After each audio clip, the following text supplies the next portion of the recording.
దేవుని పరిశుద్ధ నామానికి స్తోత్రాలు. ఈ రోజున జెఫన్యా గ్రంథము 3వ అధ్యాయము. ఈ అధ్యాయములో 20 వచనాలున్నాయి.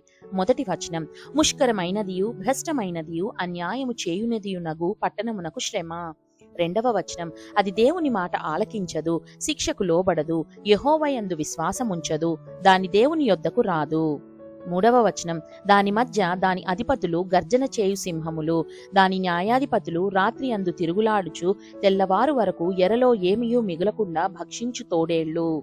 నాలుగవ వచనం, దాని ప్రవక్తలు గప్పాలు కొట్టువారు, విశ్వాసఘాతకులు, దాని యాజకులు ధర్మశాస్త్రమును నిరాకరించి ప్రతిష్ఠిత వస్తువులను అపవిత్రపరుతురు. ఐదవ వచనం, అయితే న్యాయము తీర్చు యెహోవా దాని మధ్యనున్నాడు, ఆయన అక్రమము చేయువాడు కాడు, అనుదినము తప్పకుండా ఆయన న్యాయ విధులను బయలుపరచును, ఆయనకు రహస్యమైనదేదియూ లేదు, అయినను నీతిహీనులు సిగ్గెరుగరు. ఆరవ వచనం, నేను అన్యజనులను నిర్మూలము చేయగా వారి కోటలను పాడగును, ఒకడైనా సంచరించకుండా వారి వీధులను పాడు చేసి ఉన్నాను, జనము లేకుండను వాటి యందెవరును కాపురముండకుండను వారి పట్టణములను లయపరచిన వాడను నేనే. ఏడవ వచనం, దాని విషయమై నా నిర్ణయమంతటి చొప్పున మీ నివాస స్థలము సర్వనాశనము కాకుండునట్లు నాయందు భయభక్తులు కలిగి శిక్షకు లోబడుదురని నేననుకొంటిని గాని వారు దుష్క్రియలు చేయుటయందు అత్యాస గలవారైరి.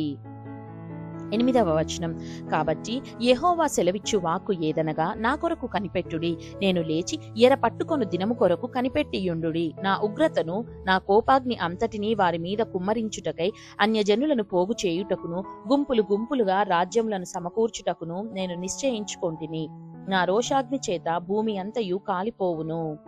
తొమ్మిదవ వచనం, అప్పుడు జనులందరూ యెహోవా నామమును బట్టి ఏక మనస్కులై ఆయనను సేవించునట్లు నేను వారికి పవిత్రమైన పెదవులనిచ్చేదను.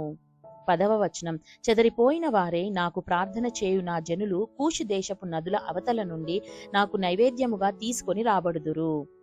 11వ వచనం, ఆ దినమున నీ గర్వమును బట్టి సంతోషించు వారిని నీలో నుండి నేను వెళ్ళగొట్టుదును గనుక నా పరిశుద్ధమైన కొండయందు నీవిక గర్వము చూపవు, నా మీద తిరుగబడి నీవు చేసిన క్రియల విషయమై నీకు సిగ్గు కలుగదు.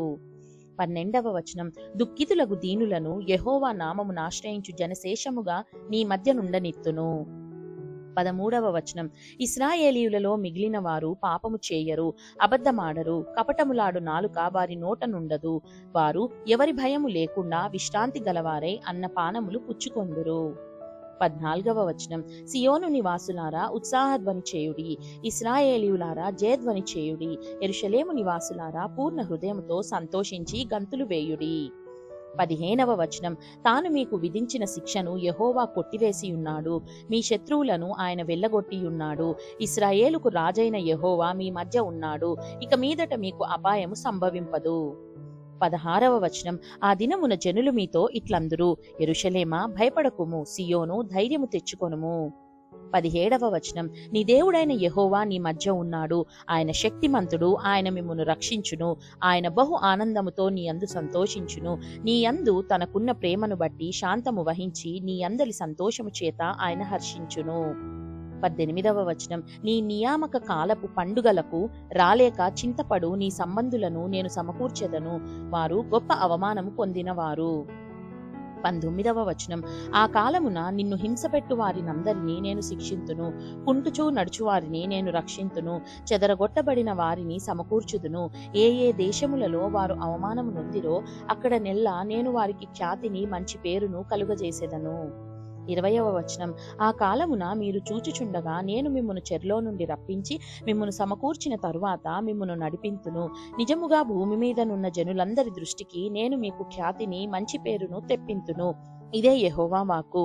దేవుడు చదవబడిన పరిశుద్ధ వాక్యాన్ని మనందరి వినికిడిలో దీవించి మనల్ని ఆశీర్వదించునుగాక. ఆమేన్.